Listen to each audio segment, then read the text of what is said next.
Dov Bela Gruner was a Hungarian-born Zionist activist in Mandatory Palestine and a member of the pre-state Jewish underground Irgun.On April 19, 1947. Grüner was executed by the British Mandatory authorities in Palestine on charges of firing on policemen and setting explosive charges with the intent of killing personnel on His Majesty's service. Quote, "He is honored as one of the Olei Hagardom, the 12 Jewish pre-independence fighters who were executed by British and Egyptian authorities." Biography. Grüner was born on December 6, 1912 to a religious Jewish family in Kisvárda, Hungary. In 1938, after studying engineering in Brno, he joined the Zionist youth movement Beta, which arranged his passage to Palestine in 1940 aboard the illegal immigrant ship SS Skaria. After spending 6 months in the Atlet detainee camp, he settled in Rosh Pina. In 1941, he joined the British Army to fight the Nazis, and together with his comrades in the Jewish Brigade came to the aid of Holocaust survivors in Europe. Ergun Activities. After Grüner's demobilization from the army in March 1946, he took part in an Ergun arms raid against a British army depot near מתניה. 10 days later he participated in his second and final operation on behalf of the Ergun, an arms raid against a Ramat Gan police station. Grüner headed a team of porters who took weapons from the armory to a waiting truck, when a gunfight in which 2 Ergun men and an Arab constable were killed broke out. Grüner and his team continued working under fire. Grüner was hit and wounded during the firefight. The remaining Ergun members boarded the truck and escaped together with the weapons. Grüner, who had been severely wounded by a gunshot to the face, was taken to hospital and operated on. His health slowly began to improve, and he was transferred to prison.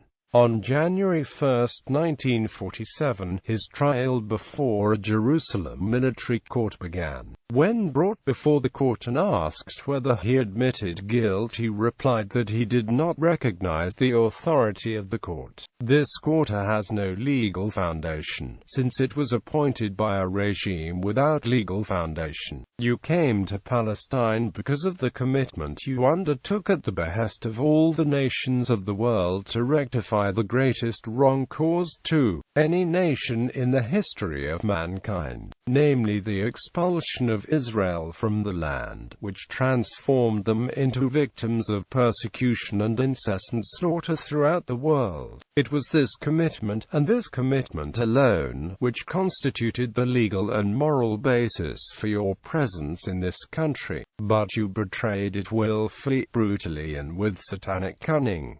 You turned your commitment into a mere scrap of paper. When the prevailing government in any country is not legal, when it becomes a regime of oppression and tyranny, it is the right of its citizens, more than that, it is their duty, to fight this regime and to topple it. This is what Jewish youth are doing and will continue to do until you quit this land, and hand it over to its rightful owners, the Jewish people. For you should know this, there is no power in the world which can sever the tie between the Jewish people and the one and only land. Whosoever tries to sever it, his hand will be cut off and the curse of God will rest on him forever.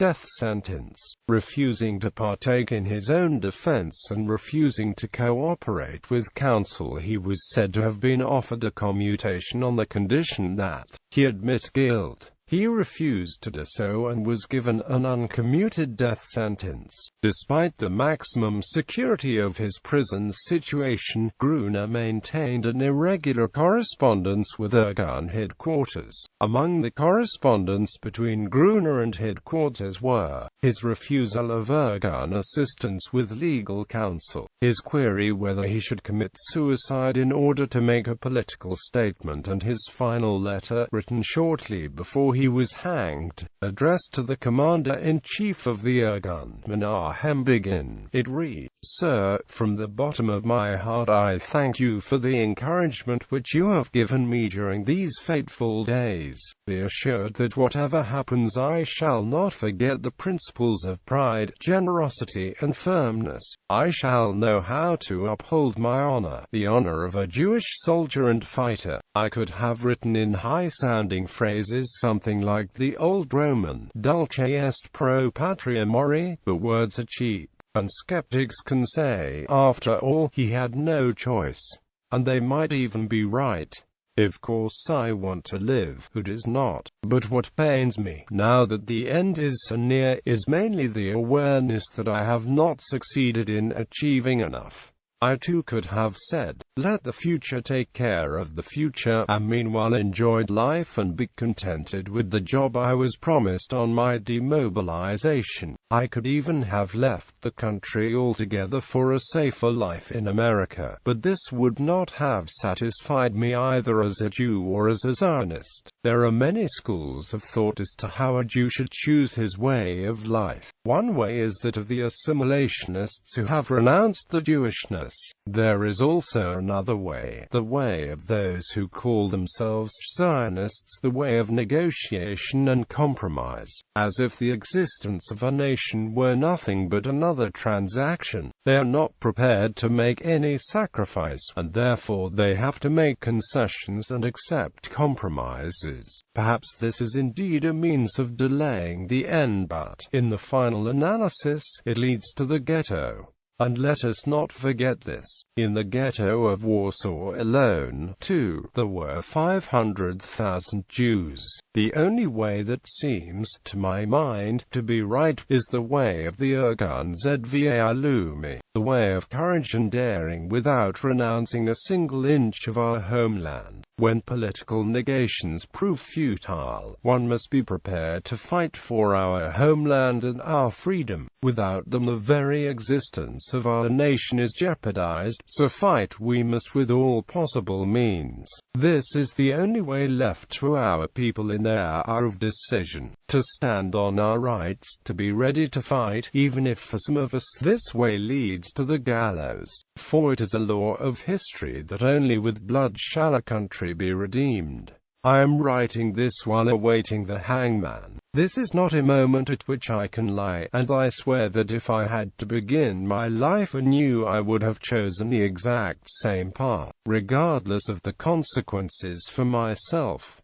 Your faithful soldier, Dov. Despite claims that Grüner was a prisoner of war and was thus entitled to special rights, he was hanged at Acre prison on April 16, 1947, at the age of 35. Executed together with him were his Ergun colleagues Yefiel Dresner, Mordecai Al-Kahi, and Eliezer Karshani. Commemoration. Moshav Misgav Dov, founded in 1950, is named after Grüner. Several streets in Israel, including one in the Armon Thanatziv neighborhood of Jerusalem, also bear his name. In 1954 the plaza in front of the Ramat Gad police station was renamed Grüner Square. A monument commemorating Grüner and the 3 other Ergun members killed in the attack on the station was constructed at the site. The monument features a sculpture by Chana Orloff, depicting a young lion cub representing the Yishuv, fighting a mature lion symbolizing the British Empire. The monument also bears a plaque commemorates all Olei Hagardom, Jewish pre-independence fighters executed by Ottoman and British authorities.